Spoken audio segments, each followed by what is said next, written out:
नमस्ते, सत श्री अकाल, आदाब, केम शो। मैं हूं आपकी इप्सिता और आपका फिर से एक बार स्वागत है super show the super class में। सुपर क्लास यानी वो क्लास जो हमारे देश की अर्थव्यवस्था को चलाती है। चाहे कितना भी मुश्किल वक्त हो, ये कभी भी साथ नहीं छोड़ती। चलिए बताते हैं आपको हमारे आज के सुपर गेस्ट के बारे में। आज की हमारी सुपर गेस्ट एक नहीं दो हैं। एक वो जिन्होंने फैशन इंडस्ट्री को नई ऊंचाइयां दी और दूसरी वो जिन्होंने लेखन की दुनिया में अपनी एक अलग पहचान बनाई।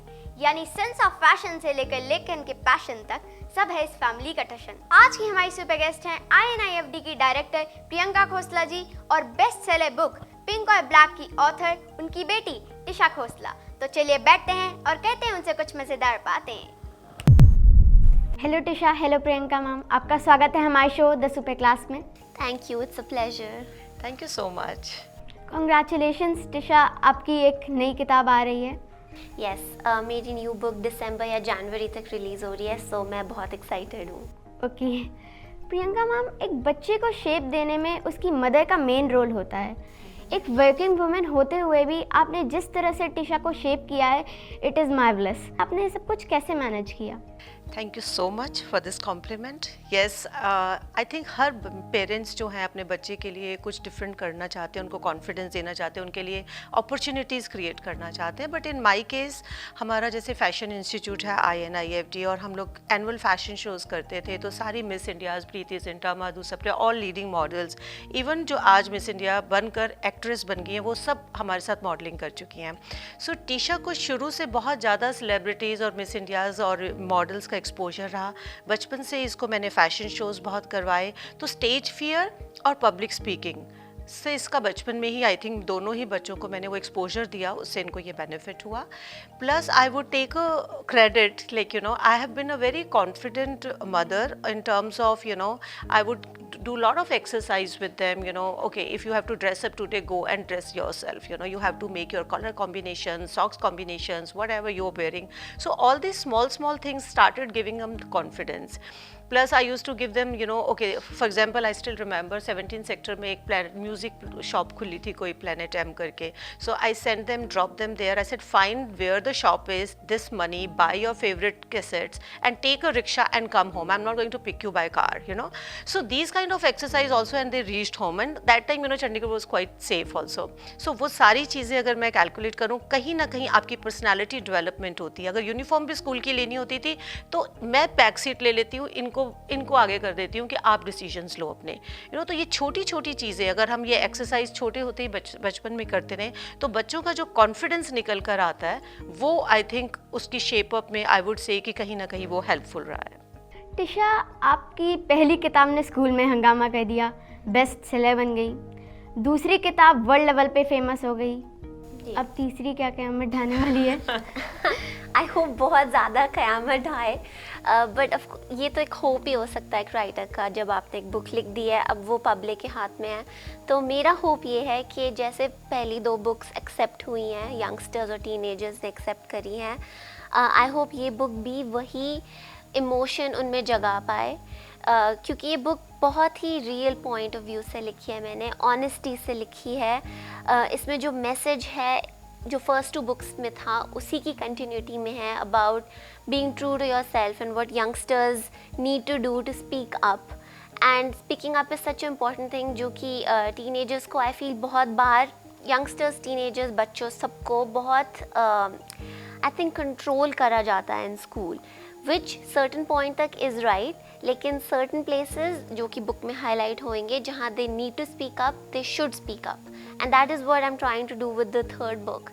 सो या ऑफ कोर्स थोड़ा सा कंट्रोवर्शियल हो सकता है, because people will be like teenagers should, you know, they need control, they need structure, and I agree, लेकिन that's the whole point of the book, कि there is a thin line between where control should end and teenagers should have their own control about what they say or agency on what they want to do.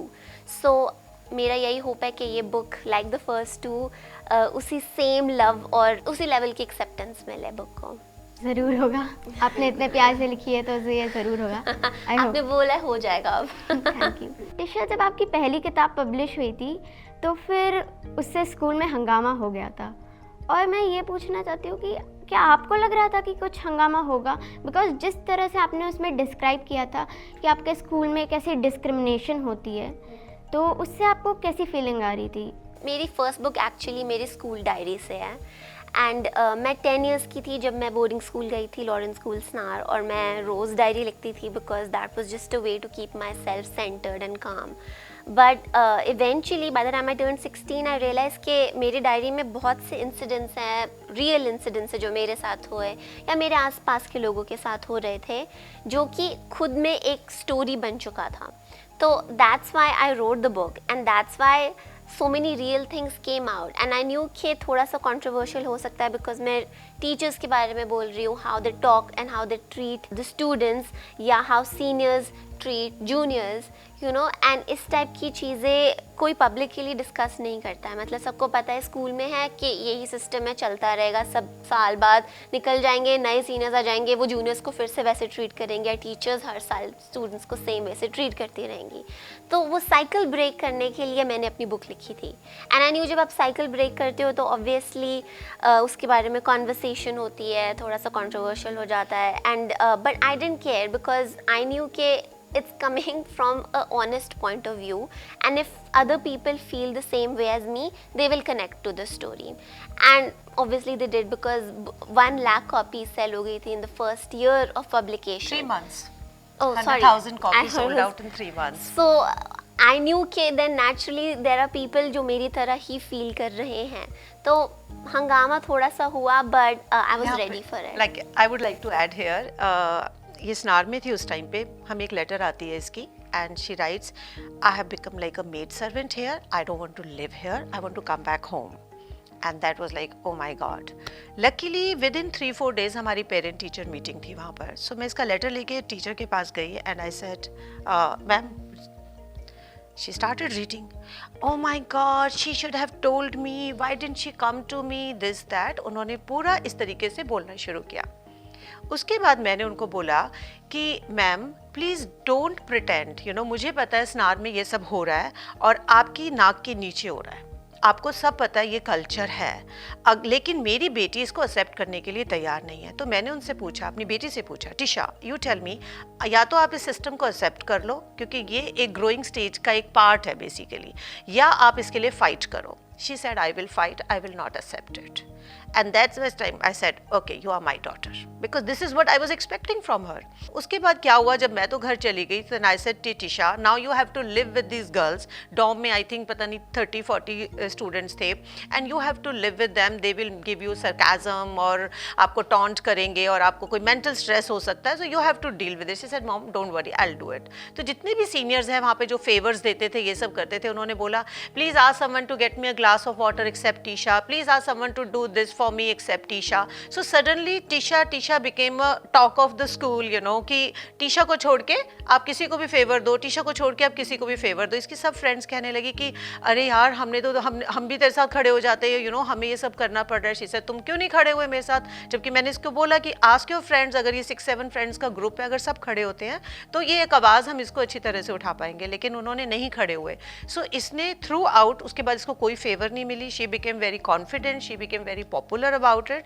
और I think कहीं ना कहीं ये भी जो एक self confidence, हिम्मत चाहिए, कोई भी चीज़ करने के लिए हिम्मत चाहिए. होता क्या है, या तो आप सिस्टम को एक्सेप्ट कर लो या आप आवाज़ उठाओ. आवाज़ उठाना इतना आसान नहीं होता, उसके लिए आपको बहुत मेंटल स्ट्रेस और बहुत एलिगेशंस और कुछ चीज़ें सहनी पड़ती है, बट उसके लिए एक दम चाहिए. Luckily I am so proud of her that she had that calibre in her. She fought for her self and she handled it very nicely. तो टिशा, जब आप अपनी बुक को पब्लिश करी थी तो क्या आपके मन में ये डर नहीं था कि आपके साथ भी वही डिस्क्रिमिनेशन हो सकता था? Actually by the time book आई थी मैं स्कूल से निकल चुकी थी. मैंने स्कूल के बाद बुक्स लिखी हैं, तो while I was in school मुझे ये डर नहीं था, naturally, because obviously I was not in school by then. But वो discrimination I was anyway facing, because मैं फेस कर चुकी थी, इसीलिए मैंने उसके बारे में, उस एक्सपीरियंस के बारे में बुक लिखी थी. So basically yeah, that discrimination with teachers and students, it's very common in schools. And because like the incident that my mom just shared with you, okay, I was picking up and I was alone in you know, like alone from my entire batch. alone fighting against the seniors. So वहीं से I got the confidence कि अगर मैं इतने एक school level पे अपनी आवाज़ उठा सकती हूँ तो फिर मैं नेशनल लेवल पर भी अपनी आवाज़ उठा सकती हूँ.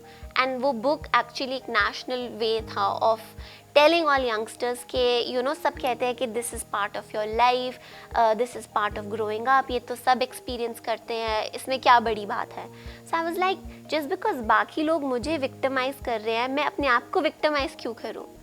क्यों है ये पार्ट ऑफ ग्रोइंग अप? क्यों सब कह देते हैं कि ओ ये तो होता है, उसके 1 साल बाद ख़त्म हो जाएगा, क्या फ़र्क पड़ता है? एंड आई वाज लाइक नहीं, मुझे फ़र्क पड़ रहा है.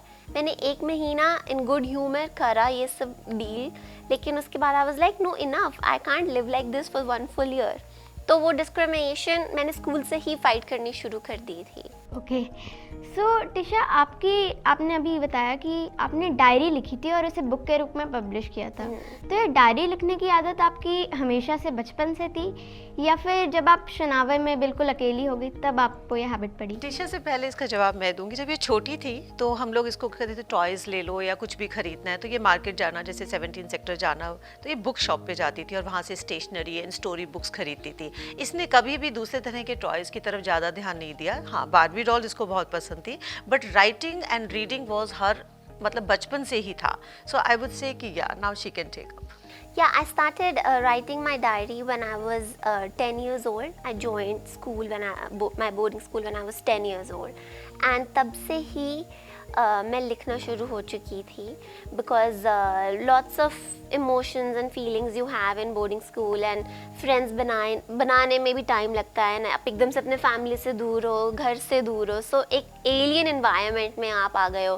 तो to make sense of what I was thinking, what I was feeling, I just started writing I a remember diary. like when I used to go for a fashion shows और कई बार 2-2 दिन तक हम लोग बाहर रहते थे क्योंकि तो ये दोनों बच्चे घर पे होते थे तो ये एक लेटर लिख के रख लेते थे मेरे लिए कि I took care of younger brother इसका, तो I took care of Debbie and he was missing you and blah blah blah. She will write a full letter and then come. So I think writing was somewhere something in her. Yeah, it was just a form of expression. So, I mean, that is what writing is. But to figure that out at a young age actually helps. कि I can use this form not just to like write school के essays या school के answers, but I can use the form of writing to say what's in my mind and what I'm feeling. And उसमें there is a strength, there is power in that.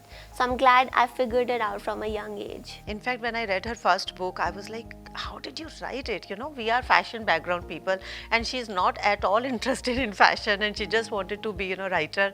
And when I read the full book, the message was so beautiful and she wrote it so nicely and I was like, wow, from where you inherited it, So it was really amazing. And a lot of learning for me also, the way she has written. Every chapter has one finding message and it was really helped me too as well. Diary of a young girl by Anne Frank, इस किताब का नाम तो आपने सुना ही होगा. इस book को होलोकॉस्ट विक्टिम्स में गिना जाता है.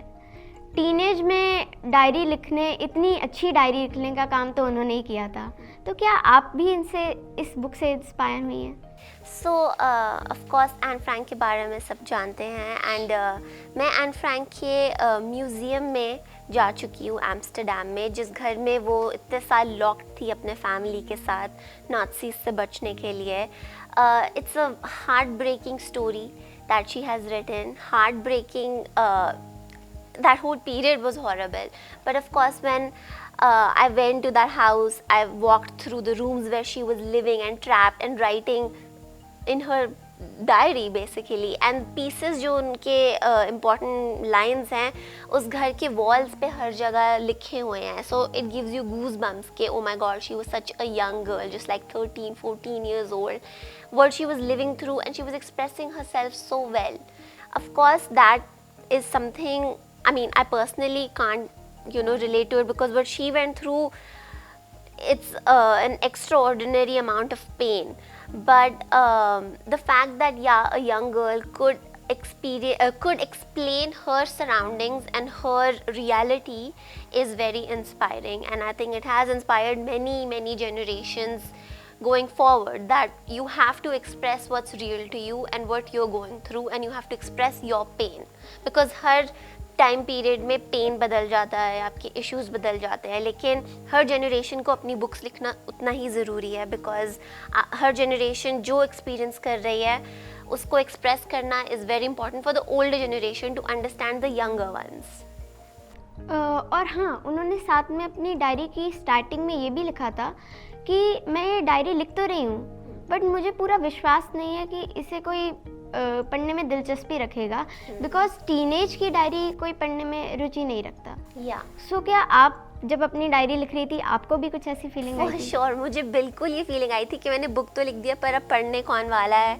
ऐसे सेल्फ डाउट्स बहुत बार आए थे और ये नेचुरल भी है, बिकॉज जब so for me this is my art, writing is my art, and when ever you produce something creative, बहुत क्रिटिसिज्म हर तरीके का होता है। कुछ लोग एक्सेप्ट करते हैं, कुछ लोग रिजेक्ट करते हैं। प्रियंका मैम, आपने और अनिल सर ने INIFD की शुरुआत कैसे की? NIFD हमने 95 में स्टार्ट किया था। एक्चुअली में उससे पहले अनिल की एक इवेंट मैनेजमेंट कंपनी होती थी, तो उसमें याद है आपको टेररिज्म बहुत था पंजाब में उस टाइम पे, और ख़त्म ही हुआ था टेररिज्म। तो हमने एक 7 सिटीज़ फैशन शो की एक सीरीज़ करी थी ऑल ओवर पंजाब में। उसकी एक माहौल, लोग घर से बाहर निकलने में डर रहे थे, तो और लकीली हमें इतना अच्छा रिस्पांस मिला। सारे क्लब्स वगैरह के साथ हमने टाई अप किया था और पूरे ऑडियंस से भर जाता था पूरा का पूरा उनका जो लॉन होता था।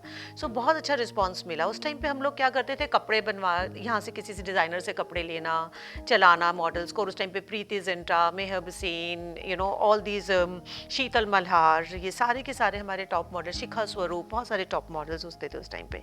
तो वो जर्नी एक बहुत ही अमेजिंग थी हमारी। खैर उसके बाद क्या हुआ कि कपड़ों की बहुत प्रॉब्लम आती थी, तो मेरे हस्बैंड ने सोचा कि चलो यार अपना इंस्टीट्यूट ही खोल देते हैं, कपड़े भी घर के बनेंगे और इवेंट भी हो जाएगी। ये तो ऐसे ही मजाक में ये एक प्रॉब्लम आई और इस प्रॉब्लम को सॉल्व करने के लिए सोचा कि इंस्टीट्यूट खोल लेते हैं।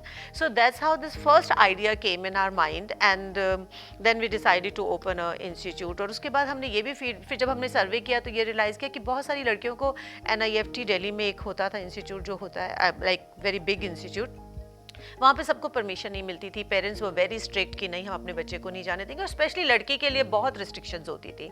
तो उस दौरान में जो NIFD का होल पर्पस ये था कि हम इसको मास बेस बनाएंगे और हिंदुस्तान के छोटे छोटे शहरों में हम इसको लेकर जाएंगे, क्योंकि हर जगह क्रिएटिविटी है। क्रिएटिविटी कोई लैंग्वेज बैरियर नहीं है कि जिसको इंग्लिश आती है वही क्रिएटिविटी अच्छा कपड़ा बना सकता है, ऐसा कुछ नहीं है। सो छोटे छोटे शहरों में हम लोग गए, हमने वहाँ पर इंस्टीट्यूट्स खोले और बहुत अच्छा हमें रिस्पॉन्स मिला। और अब आज की डेट में तो 100+ सेंटर्स हैं हमारे और हर जगह अमेजिंग टैलेंट है। Right from Lakme fashion week से London fashion week to New York fashion week, हर जगह हमारे स्टूडेंट्स को एक प्लेटफॉर्म दिया जाता है जहाँ पे वो अपनी क्रिएटिविटी दिखा सकते हैं। सो ये जर्नी एक इस तरह से स्टोरी थी। और उससे पहले भी मैं, जैसे मेरी पर्सनल मैं बोलूँ, मैं फैशन शोज़ करती थी, डायरेक्ट करती थी फैशन शोज़, और खुद एज अ मॉडल भी मैंने काम किया है, फिर as a to head a centre also.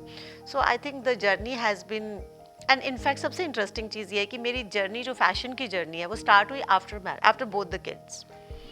After the kids, I participated in a beauty contest and I won it. उसके बाद I started getting lot of ads and all. I did a lot of work and I really enjoyed and happy. But luckily मैंने हमेशा यही कहा कि मुझे बॉम्बे नहीं जाना, दिल्ली नहीं जाना, मुझे जो करना है लाइफ में चंडीगढ़ में रह के करना है। So here I am and I'm enjoying whatever I have achieved in my life, and I have a beautiful kids with me. Now they're doing very well and we are Chandigarh lovers. Ma'am, it is very wonderful, because जब 2 kids हो गए तब तो जिम्मेदारी और भी बढ़ जाती है। जिम्मेदारी बढ़ी थी। जब ये 10th और 12th में थे तो मैंने सैबेटिकल लिया, काम छोड़ा थोड़ी देर के लिए, और देन आई डिसाइडेड कि नहीं, ये इस टाइम पे है। क्योंकि एक टाइम क्या होता है कि बच्चे जो हैं, एक औरत की जिम्मेवारी कहीं ना कहीं ज़्यादा हो जाती है। एक बंदे ने तो कमाना भी है, तो husband will be earning hand obviously. तो मैंने थोड़ा सैबेटिकल लिया, I give I spent time with them, and by the time they settled down, and I have no regret at all, because that is also important. That was my wish to do that. So yeah, I'm happy now. They are doing best for themselves. Yeah. Thank you. Tisha, आपने देखा होगा कि जिन families में पैसा, शान शौकत होती है, वहाँ के बच्चे अपने फ्यूचर को लेके बहुत रिलैक्स होते हैं। आपके फादर INFD के फाउंडर हैं और आपकी मदर उसकी डायरेक्टर हैं, पर आपने अपनी अलग ही पहचान बनाई है लेखन शैली में। तो आप हमारे यंगस्टर्स को कुछ मैसेज देना चाहेंगी? सो येस, यूर राइट, मेरे फैमिली का फैशन बैकग्राउंड है। मैं बचपन से miss India's and models and actresses को देख रही हूँ, and fashion designers of course. So naturally it would have been very easy कि मैं भी फैशन डिज़ाइनर बन जाऊँ या इस फील्ड में चली जाऊँ, एंड मुझे सपोर्ट भी मिल जाता बिकॉज ये मेरे फैमिली का बिजनेस है, हमारा बैकग्राउंड है। But I feel youngsters should understand that just because something is easy doesn't mean just go after it. You have to figure out कि आप अंदर से क्या चाहते हो, आपका पैशन क्या है, आप क्या ट्राई करना चाहते हो, because life is too short to take very easy route or take a easy path. And when you're young, that's actually the time जहाँ पर आप experiment कर सकते हो, 2-3 चीज़ें ट्राई करके फेल कर सकते हो, ताकि by the time you are a little older you are like okay ठीक है, मुझे जो ट्राई करना था मैंने किया, कुछ चीज़ों में मैं सक्सेसफुल हो पाई, कुछ चीज़ों में नहीं हो पाई, but then that is part of life. Those are ups and downs which have to be experienced from your teenage years till you're all through your 20s. It's very important. So that is my message कि don't take life don't take too much stress. Firstly, I think everybody gets too stressed these days. There has to be fun in life. There has to be experimentation. And अगर आप अपने family business में जाना चाहते हैं and वो आपका true passion है, then great, go for it. पर अगर आप कुछ और करना चाहते हैं, then it is important to have that conversation. अपने पेरेंट्स से बात करनी ज़रूरी है कि मैं ये ट्राई करना चाहती हूँ या ये ट्राई करना चाहता हूँ, and just go for it for a little while, try it and may be you will succeed. Yes Priyanka ma'am, आपकी लाइफ काफ़ी एडवेंचरस है. आप एक आईपीएस की बेटी हैं और फिर एकदम से आपकी लाइफ चेंज हो जाती है, आप एक हाउसवाइफ बन जाती हैं, फिर आप फैशन इंडस्ट्री में भी कदम रखती हैं. ये सब कैसे हुआ? बिल्कुल ठीक कहा. मैं एक आईपीएस ऑफिसर की डॉटर हूँ और पुलिस ऑफिसर्स बड़े ही कंजर्वेटिव होते हैं अपनी डॉटर्स को लेके स्पेशली. तो हमें कभी कोई परमिशंस नहीं थी, ये नहीं पहनना, वो नहीं पहनना, एंड वो माहौल भी ऐसा था उस ज़माने में, मैं कहूँगी. और फिर यहाँ नहीं जाना, वहाँ नहीं जाना, सो बहुत रिस्ट्रिक्शंस में रही हूँ. शादी भी हो गई टाइम से. तो उसके बाद आई थिंक जो डेस्टिनी होती है ना, वो आपको अपने आप ले जाती है. कुछ चीज़ें हम इतनी एफर्ट्स करते हैं फिर भी हमें सफलता नहीं मिलती, और कई चीज़ों में हमें बैठे बैठाए सफलता मिल जाती है. तो वो एक डेस्टिनी होती है, एक कॉलिंग होती है. सो आई वुड से कि मजाक में ही हम लोगों ने एक ब्यूटी कॉन्टेस्ट में पार्टिसिपेट किया, जिसमें मैं बिल्कुल सबसे अंडर कॉन्फिडेंट मैं अपनी सिस्टर्स में होती थी. तो हमने पार्टिसिपेट किया. My son was I think 6 या 8 months old that time. I was not fit और लैक्मे स्पॉन्सर था. सो बड़ा अच्छा शो हुआ और मैं सेकंड रनर अप बन गई. उसके बाद फिर उन्होंने मुझे एक और, वहाँ पे कोई बैठे हुए थे इवेंट वाले, उन्होंने कहा हमारा एक शो आ रहा है ग्लैम क्वीन, प्लीज़ आप उसमें पार्टिसिपेट करना. सो मैंने उसमें कर लिया, मजाक में मस्ती में कि चलो टाइम पास. जैसे ही मैंने कॉन्टेस्ट विन किया तो मुझे काफ़ी प्रपोजल्स आने शुरू हो गए. मैंने उस टाइम पे ZTV स्टार्ट ही हो रहा था, तो मेरा एक 9 o'clock के प्राइम टाइम पे भी एक कोई वीडियो गेम का मैंने एडवर्टाइज़ किया. काफ़ी मैंने ब्रांड्स के बीच में 2-3 एड्स किए और इस तरह से जर्नी मेरी फैशन में शुरू हो गई. पर मेरा इंटरेस्ट कहीं ना कहीं ये था कि I am a mother of 2 and ये सब चीज़ें मेरे लिए पता नहीं, टाइम पास के लिए तो ठीक है, बट कहीं ना कहीं मुझे डायरेक्शन में बहुत शौक था. तो मैंने फैशन शोज़ जितने भी हमारे NIFD, फिर NIFD आ गया, NIFD बाद में आया, सो 95. उसके बाद फिर हमने शोज़ शुरू कर दिए and I started doing fashion shows all over India with all top leading models. So ये एक जर्नी, आई थिंक उसमें जब पेरेंट्स भी कुछ नहीं कर सकते हैं, जब आपकी डेस्टिनी आपको खींच रही होती है, तो उसमें सब ओके करते रहते हैं, सबकी तरफ से आपको रजामंदी मिल जाती है. और उसके बाद आई वुड से कि एक टाइम था जब मेरे पापा इतने कंजर्वेटिव थे, और जब मेरा मीडिया में नाम आता था और इस तरह से क्लिपिंग्स, तो वो सारी कलर्ड क्लिपिंग्स करके, स्पाइरल करके पूरे हरियाणा में, आई बिलोंग टू हरियाणा, सो कहीं भी उन्होंने जाना, कोई रिलेटिव आना, उनको दिखाना मेरी बेटी ये कर रही है, मेरी बेटी वो कर रही है. I still remember north park में हमारा शो था, तो उसमें वहाँ पर 10,000 के करीब लोग थे. तो पापा वाज देयर. सो मैं जा रही थी, मेरा होता था शो पैक हुआ और हम घर चले जाते थे. सो आई सॉ माय पापा कि वहाँ पर बाहर खड़े हुए हैं. तो मैंने कहा पापा आओ गाड़ी में आ जाओ, मेरे साथ बैठ जाओ. इसे नहीं मेरे तो अच्छा लग रहा है, मेरी बेटी का शो देखने इतने लोग आए हुए हैं, मेरे को तो अच्छा लग रहा है, मैं तो यहीं रहूँगा. And he was like next day he was giving me feedback. So I think parents always, जो कंजर्वेटिव हो कुछ हो, लेकिन जब बच्चा सक्सेसफुल होता है या वो कुछ अच्छा करता है तो पेरेंट्स को हमेशा बहुत प्राउड फील होता है, चाहे वो आपसे जितने मर्जी नाराज़ हो. लेकिन जब आपकी कोई सफलता होती है, they are the most like they feel always feel proud on you. So I think जो आपने आईपीएस ऑफिसर वाली बात बोली और एंड में उन्हीं की सबसे ज़्यादा सपोर्ट मिली और उन्हीं को ही मुझ पे बहुत प्राउड हुआ, तो I think that was wonderful. Tisha, आपको राइटिंग का पैशन है, लेकिन उसके साथ साथ आपने फिल्म मेकिंग की स्टडी की है, तो इसकी क्या वजह थी? सो ये एक बहुत नेचुरल प्रोग्रेशन था मेरे लिए. बेसिकली आई रियलाइज़ कि मुझे स्टोरी टेलर बनना है. तो आप राइटिंग में भी स्टोरी बता रहे हो, डायरेक्शन में भी आप स्टोरी बता रहे हो, एंड इन दोनों में एक बहुत सीमलेस कनेक्शन दिख रहा था मुझे. So I realized that I want to be in a creative zone, and for me in India that just meant Bollywood because मैं artist तो थी नहीं. So naturally I thought maybe I should try acting. तो मैंने अनुपम खेर के actor prepares में बॉम्बे में 3 months का कोर्स किया just to understand कि is it even for me. Of course वहाँ से मुझे बहुत confidence आया जो कि मेरे writing expression में improve मुझे किया. But then I realized acting के लिए I'm not right. It was just not me personally.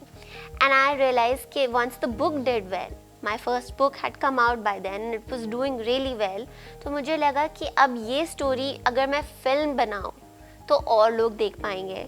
And वही story transition हो रही है on a bigger screen. And the point is कि I am being the storyteller by the end of it. So मुझे लगा कि मुझे film making and direction का course करना है, screen writing, script writing का course करना है, production. I wanted to understand these things. So naturally then I did my filmmaking course from New York Film Academy in Los Angeles. It was a 1-year course. I was living there. हम रोज student films बना रहे थे, एक दूसरे की films edit कर रहे थे, एक दूसरे की films direct कर रहे थे, and it was a very very interesting experience. So that's how ये transition मेरे लिए हुआ था. टिशा, आप बॉडीगार्ड फिल्म की असिस्टेंट डायरेक्टर रही हैं, तो उसमें आपको सबसे अच्छा एक्ट किसका लगा, और जिसका लगा उसका एक डायलॉग तो बनता है. So Bodyguard was my first film. After filmmaking course आके मैंने direction team join की थी in the film. So I would say Kareena Kapoor is my favorite हमेशा से, even जब से मैं छोटी थी. तो I was very excited कि मेरी very first film में the main actress is Kareena Kapoor, and she is so natural on set. She is instinctive, spontaneous, and she is very punctual, always on time. And I loved watching her act every single day. I loved watching her do her scenes live. Like I could see how natural she is. मतलब उनको rehearsal करने की भी ज़रूरत नहीं पड़ती थी. She knew her lines by heart. वो सेट पे आती थी, 1 take में उनका शॉट हो जाता था. So ऐसे डायलॉग तो I don't remember, लेकिन and ना मैं कभी करीना की डायलॉग की एक्टिंग को जस्टिफाई भी कर पाऊँगी, लेकिन I would say she was absolutely my favorite. Okay. Priyanka ma'am, आपकी फेवरेट एक्ट्रेस कौन है? करीना कपूर. ओके, सो उनका एक डायलॉग तो बनता है. ओह गॉड. मैं अपनी खुद की फेवरेट हूँ. क्या है वो वाला जब भी मेट का क्या था, मैं अपनी खुद की फेवरेट हूँ. मैं खुद की हूँ भी. Self love. सो टिशा, आपकी वॉइस तो बहुत प्यारी है, तो एक गाना तो सुनाई दीजिए. ओह आई कांट सिंग. सो ये मेरे साथ बहुत होता है. सबको लगता है कि मेरी आवाज़ सुन के कि oh I must be so naturally like talented at singing, but I am horrible at singing. I can not sing. Ma'am, मैं एक डायलॉग बोलूँगी और आपको उसको रिपीट करना होगा. ओके. तो डायलॉग है, थप्पड़ से डर नहीं लगता साहब, प्यार से लगता है. थप्पड़ से डर नहीं लगता साहब, प्यार से लगता है. वाह, amazing. Good, thank you. Ma'am, ये बातों का सिलसिला तो चलता ही रहेगा, लेकिन मैं आपसे एक बात शेयर करना चाहूँगी कि हमारे शो का एक सेगमेंट है, झूठ बोले कौआ काटे. इसमें मैं आपसे कुछ सवाल पूछूंगी. अगर आपने सही जवाब दिया तो ग्रीन बजर दबेगा, और अगर गलत दिया तो रेड बजर दबेगा. ओके. तो चलिए शुरू करते हैं. आप तैयार हैं? बिल्कुल excited. So first question to Priyanka ma'am. Ma'am, आप फैशन डिज़ाइनर हैं, तो जब टिशा कहीं बाहर पार्टी या शो में जाती है तो आप उसकी ड्रेस डिज़ाइन करती है या फिर आप कहीं से खरीदती हैं बाहर से? मैं बिल्कुल नहीं खरीदती. शॉपिंग ये खुद करती है और ना ही ये मुझसे पूछती है. आज भी the way she has dress up, she hasn't asked me. हम दोनों लास्ट में मिले, अच्छा तूने क्या पहना है, मैंने क्या पहना है. So no, she does it everything on her own. Okay, green buzzer है, मतलब आंसर सही है. बिल्कुल सही है. Second question to Tisha. या सो आपने जब अपनी बुक पब्लिश की थी तो उसके बाद आपको बच्चों के कॉल्स आए थे स्कूल से कि दीदी मुझे ये प्रॉब्लम हो रही है, मैम ये कर रही है, दीदी क्या करूँ मैं? यस, मुझे बहुत मैसेजेस आए थे और ईमेल्स आई थी from lots of youngsters and teenagers कि we are going through same problem जो आप फेस कर रहे हो या जो आपने बुक में लिखा है वो मेरे साथ हो रहा है, या मेरे सीनियर्स ने ये किया या मेरे टीचर ने ये कहा. सो आई एब्सोल्युटली, मुझे आज तक एक्चुअली सिमिलर मैसेजेस आते हैं फ्रॉम माय रीडर्स. इस पे भी ग्रीन बजर है, मतलब आंसर सही है. तो so third question to Priyanka ma'am. Okay. Ma'am, आपने बहुत सारी हीरोइंस को राम पे कोरियोग्राफ किया है, कभी हाँ. किसी को टाइट किया है? ऑनेस्टली मैं बड़ी पोलाइट कोरियोग्राफर थी, कभी मैंने अब्यूजिव लैंग्वेज नहीं यूज़ करी. एंड एक बात मैं यहाँ ऐड कर रही हूँ, जब ये बॉलीवुड के सेट पे थी तो मैं बहुत डरी थी कि अब्यूजिव लैंग्वेज और कैसे टाइट करके रखते हैं जो आपका क्वेश्चन है. तो उसने बोला कि मामा आप बिलीव नहीं करोगे, वहाँ पे सलमान खान ने सबको ये बोला है कि मेरे सेट पे कोई गाली लैंग्वेज नहीं यूज़ होगी. एंड इसका फर्स्ट एक्सपीरियंस ही इतना अच्छा रहा. और जैसे यू नो बॉम्बे की एक लैंग्वेज होती है, आप उसमें थोड़ा सा कुछ बोल देते हो तो इवन सिनेमाटोग्राफर या कोई भी कुछ बोल देते थे, कहते थे ओह शिट भाई का ऑर्डर है नहीं बोलना, भाई का ऑर्डर है नहीं बोलना. सो यू नो ये इतने अच्छे माहौल में इसने अपना जो फिल्मी एक्सपीरियंस किया वो बहुत ही अमेजिंग था. सो ना मैंने कभी ऐसी लैंग्वेज यूज़ करी, ना मैं कभी किसी को मैंने इतना टाइट नहीं किया. थोड़ा बहुत किया होगा तो इनको ही टाइट किया होगा ज़िंदगी में, और किसी को नहीं. ग्रीन पे से दब रहा है, मतलब आंसर सही है. Thank you. Fourth question to Tisha. Tisha, आप अपने भाई से बड़ी हैं, तो आप दोनों के बीच में घर में झगड़े होते हैं? बिल्कुल नहीं, ऑब्वियसली दैट्स अ झूठ. हम बहुत लड़ चुके हैं, स्पेशली जब हम छोटे थे. अब हमारी लड़ाइयाँ कम होती है, लेकिन टीवी का रिमोट, ये वो, तू मोटी हो गई है, ये सब चीज़ें जो होती है, या हमने बहुत लड़ाई की है. पर अब वही है जिसकी वजह से मैं रोज़ जिम जाती हूँ और मैं फिटनेस के पाथ पे आ गई हूँ. So I am actually very thankful for that to my brother. They both are like a soulmate. No doubt about it. इस पे भी ग्रीन बजर दब रहा है, पहले तो रेड बजर दबा था. I know. कोई लड़ाई नहीं हुई मेरे भाई के साथ. प्रियंका मैम, जब आप टिशा के सेट पे गई थी, जब वो बॉडीगार्ड फिल्म की असिस्टेंट डायरेक्टर थी, तो आपका क्या एक्सपीरियंस रहा था वहाँ पे? So basically I really enjoyed. जब मैं इसके सेट पे गई वहाँ पर अलग अलग cinematographer, dress designer, assistant, other assistant, senior directors, ये सब ने को पता लगा कि मैं टिशा की मॉम हूँ. And they were talking so high about her. इतने खुश थे इससे काम से. एंड दे सेड कि मुझे ऐसा लग रहा था मैं किसी स्कूल की पेरेंट टीचर मीटिंग में आ गई हूँ. So I really enjoyed and felt so proud. That was my happy moment. Okay ma'am. So जब आपको ये पता चला था कि टिशा इतने मेहनत से काम कर रही है, इतने हार्ड वर्क कर रही है, तो how do you feel at that वही मैं टाइम? कह रही हूँ कि मुझे बहुत अच्छा लगा. मुझे लगा कि चलो ठीक है, एटलीस्ट इसके ऊपर ये यू नो टिशा बहुत कंसर्न थी कि ऐसा ना लगे oh she is whose and whose daughter, और उसने जाके किसी एक बेचारे की किसी की जो करना चाहता था उसकी सीट खराब कर दी. यू नो बहुत लिमिटेड असिस्टेंट डायरेक्टर होते हैं और सब किसी ना किसी अप्रोच से वहाँ पर आते हैं. तो इसको ये लग रहा था कि मेरे पे लेबल ना लग जाए कि ये बड़ी गाड़ी में आ रही है, फलाने की डॉटर है, तो ये तो ऐसी टाइम पास करने आ रही है किसी की सीट का. She took it very seriously और पैशनेट भी बहुत ज़्यादा थी अपने काम के लिए, और बहुत अच्छी तरह उसने काम किया. तो मुझे पता है सलमान खान की जो सिस्टर है एलवीरा, उसने बहुत अप्रिशिएट किया. इनफैक्ट करीना कपूर हमेशा ये बोलती थी कि मेरे रूम में, मेरे वैन में, या जो भी मेरे साथ कोऑर्डिनेट करेगा वो सिर्फ टिशा करेगी और कोई नहीं करेगा. So because she understand protocol, she understand how to deal with the celebrity, you know एक basic mannerism understanding. So she really had all that. So that why I was like it was good for me. Tisha, बहुत सारे youngsters में writing skills होती हैं, लेकिन वो उसे उभार नहीं पाते हैं, तो आप बताएंगे कि वो उन्हें उभारे कैसे? Yes, this is true. बहुत यंगस्टर्स में ये कैपेबिलिटी होती है. And I have to share this कि some of my readers have actually come to me and said कि हमें पता नहीं था कि हम अपने आप को एक्सप्रेस कैसे करें. लाइक मुझे अपने पेरेंट्स को कुछ कहना था पर मैं कह नहीं पा रही थी. तो शी टोल्ड मी कि मेरी बुक का एक पैराग्राफ उसने अपने पेरेंट्स को पढ़ाया कि मैं ये फील कर रही हूँ, you know. So basically the point is कि एक्सप्रेशन सबके पास है पर मीन्स नहीं है, तरीका नहीं है. And this reader in particular used my words to express her self. So obviously कहीं सप्रेशन था कि वो अपने आप को खुद नहीं एक्सप्रेस कर पा रही थी. So like I would on this path I would say कि because she was reading she found a way to express herself. So सबसे ज़्यादा अगर किसी को अपने writing skills improve करने हैं, they need to read lots of books, they need to read books fictional books, they need to read non-fiction, they should read books about writing and about writers who have written autobiographies about their journey.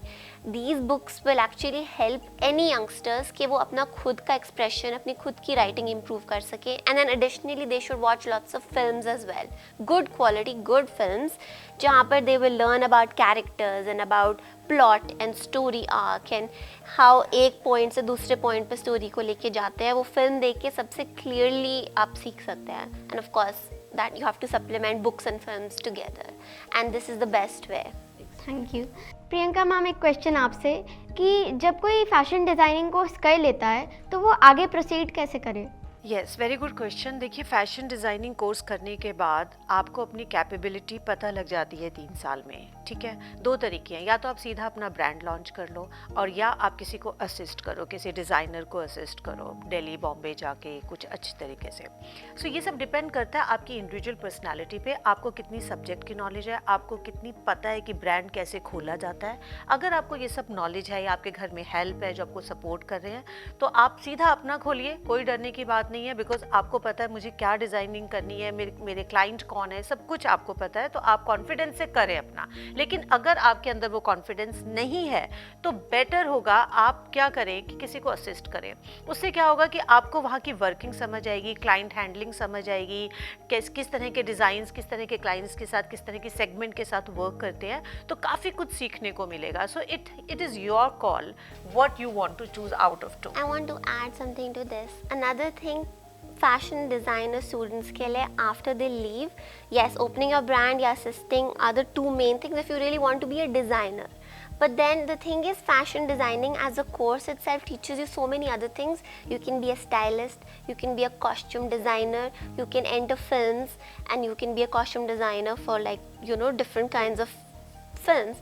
And you can go in retail, you can go in, there's so many fields that are open to fashion designing students, because essentially you learn a lot about style and how to carry yourself, and you get groomed yourself personally. Your personality becomes really good, so that can be applied in many places. In fact, I want to add here, जैसे Trisha writer है, लेकिन इसने सब fashion इतना पास से देखा है, आपने इतने क्लोजली देखा है, तो ये एक स्टाइलिस्ट हरसेल्फ, मतलब she is giving sessions to Miss Indias, she is giving sessions to the NIFD students all over India styling के ऊपर. So she in fact she wants to release her own e-book kind of stuff, right? Yeah, she has something in her mind. So she is not कि भी ये writer है और fashion industry में parents हैं तो इसको कुछ असर नहीं हुआ, पूरा असर हुआ है.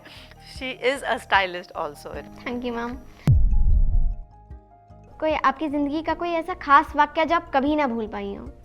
यस, बिल्कुल. एक बहुत ही नाइटमेयर है जो मुझे आज तक भी थोड़ा हिला देता है. वो ये है कि बहुत बड़ी प्रेस कॉन्फ्रेंस थी, हमारा एक ब्रांड था फ्लाइंग कैट्स, दिल्ली में पूरा मीडिया था, and it was a huge launch kind of stuff. तो हुआ ये कि वहाँ पर there was so stress in management. तो जहाँ मैं होटल में रूम कर रही थी, तो वहाँ पे जो मैनेजर थी वो बहुत ज़्यादा चिक वो कोई कोऑर्डिनेशन चल रही थी उसमें जल्दी चलो में मैं अपनी स्पीच भूल गई.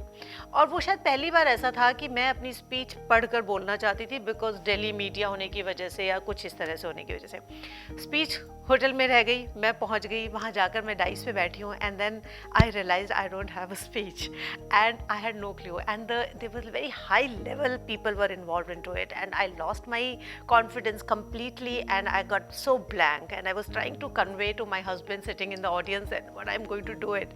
So anyway, what happened, the person before me who was going there on the dais, and after that, you know, I just took the mic, and initially I got little underconfident, a lot of underconfident, and I just said one wrong line, you know, ki you know, I think I'm completely blank or something I said, which I should have not, I should have carried it. But after that line I carried it in a very nicer way. But that was the one thing, you know, I feel ki, oh my god, what I have done, why I have done, you know. So I lost my confidence for few months, and it took time to recover. Yeah, so that's a bad thing. I can never forget that, though I want to overcome, but it's difficult. Thank you ma'am, बहुत अच्छा लगा आपसे बातें करके, और आपने बहुत अच्छे मैसेजेस भी दिए हैं. Thank you so much, we loved coming here.